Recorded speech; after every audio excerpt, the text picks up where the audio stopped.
not. All right, we're live now. So tell us your name, please. Hi, I'm Deborah Jennings. I call myself Devi. I'm a registered nurse. I'm retired, and I have a vaccine injury story, which took many, many years for me to figure it all out. But nursing was a change of career for me, so I started actually in 1992 at the age of 41. And on the schedule was the hepatitis B vaccine before I even started.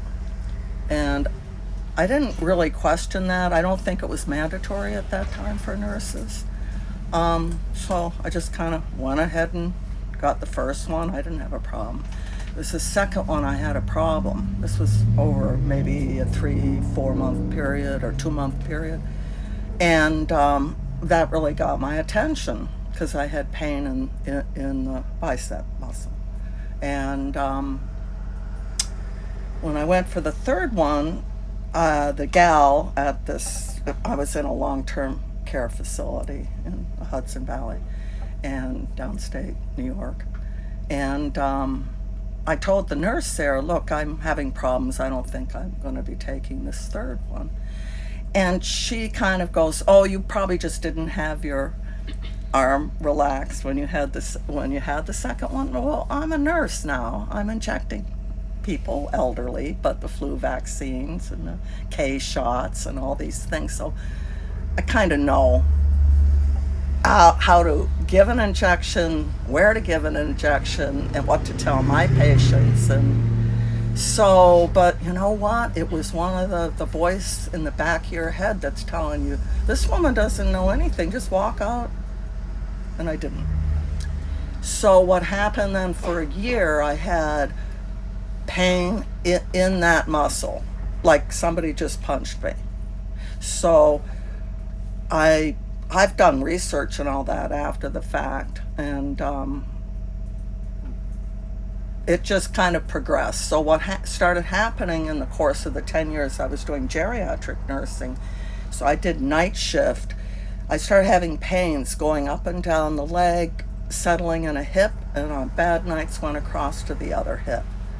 And this went on and on. I would take a medicine called fluoroprophene, which was prescription medicine, and that was a 12-hour spanch. It was a little blue pill. It worked really well, so I got through that 12-hour shift, and then, or 8-hour shift, depending what I was doing.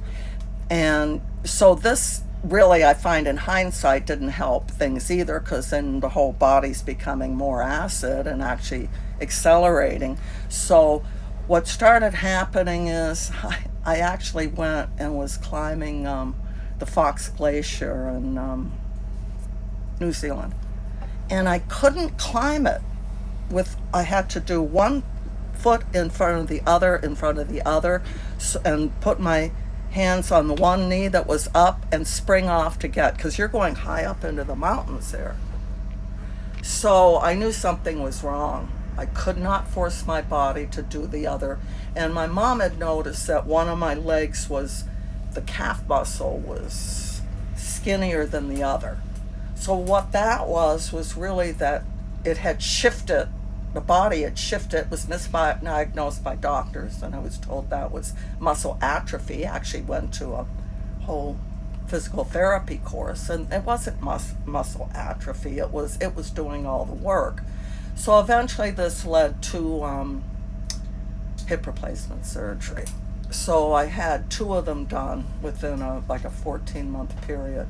That doctor told me there was not one cell of cartilage in the hip, and I'm only like 55 at the time. That's unnatural. But are you putting it together that it was the vaccinations that did this at this point? No. Okay. No, I didn't. And it was the H1N1.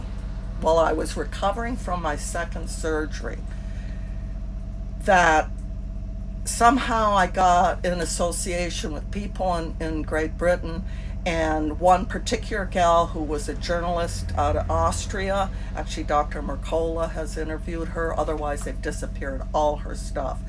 And I listened to her, and she was kind of forecasting what we're in the middle of now with this pandemic or plandemic or whatever we want to call it. But that was back in 2009, the H1N1. And I figured it out then. I started doing a really, really deep dive, and I started realizing that I had a vaccine injury. And then when Judy Mikovits came around, she reinforced that if you've had pain in your arm for even a few hours, that would indicate a vaccine injury, whereas mine went on for a year. So what's happened, it's affected all my large joints now. So at the point I had x-rays done after my hip replacement surgeries, the knees, I've lost most of the cartilage behind the patella of both knees. So that wouldn't be from being overweight, because at that time of my life I had more pounds on me than I do today. That's a non-weight bearing, the patella, the kneecap. So it's just attacking the cartilage in my system. So all the big joints are being affected, and systemic pain. And, they told me I had fibromyalgia, but that's just what they throw into the bucket because they can't figure out really what's wrong with you. How much training did you get at nursing school on vaccines? Because you were giving vaccines. Yeah, right? none that I remember. And here I was older too when I started nursing school. I was 41. Yeah, I was really understanding everything that was going on there. I understood the limitations of the thinking, because I was always kind of questioning allopathic practice. I had actually started pre-med at the University of Rochester, and interestingly ended up med-surg ENT at the University of Rochester Medical Center after I did the geriatric nursing, before I had the hip replacement surgery.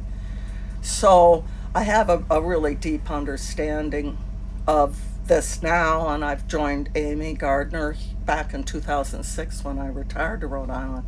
And that was when they were mandating here in Rhode Island the HPV vaccine. And I just said, there's got to be a group here in Rhode Island that's working on this issue, and met Amy, and you'll meet one of the other gals from our group that will come in here with her story. And we collectively have been working with all types of avenues to try to educate the population here in Rhode Island. What was the last vaccine that you had? It would have been probably 2008. Because I was already I was on short-term leave, so that was it. And what was the last vaccine that you gave? Oh, that would have been then, because you know what, I never ended up going back to nursing, so it was a 15-year career. But I am a deep researcher, and I've put out some articles that got published, and one on the HPV that went around the world, and because it went into not just a paper but an electronic format. It was before Holly put her book out, but it was similar. I found similar things, and Dr. Suzanne Humphreys have really done an incredible job on the HPV vaccine. So, and it's amazing how a lot of the stuff with the sterilization and the neurologic injuries that happen to the girls and the boys, how we're seeing that with the COVID.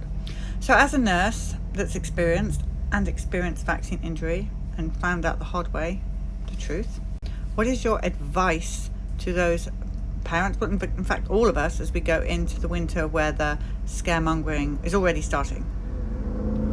Well, I do the best I can to tell people my feelings. It's really hard to jump into their space because there's so much, well, they call it cognitive dissonance. I understand, because it took me many, many years to put all the pieces of the puzzle together, to realize that autism, I just thought vaccine injury was for autism for children in the beginning, in the early 1990s. And it wasn't until I met some nurses I was working with that were saying, no, it was the vaccine. So then I knew they were telling the truth. That was their experience. So then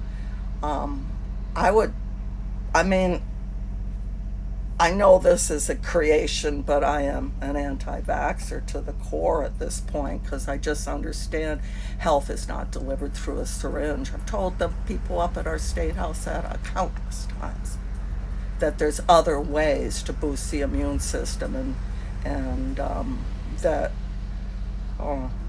just you've got to do the deep dive. It's all, the information's all out there. I just heard one from Aaron Siri recently on what's really in the cauldron that is making these vaccines, and a lot of this is translating into messenger RNA. We were hearing the flu vaccine, we're hearing is now going to be on that platform, and other even the hepatitis A.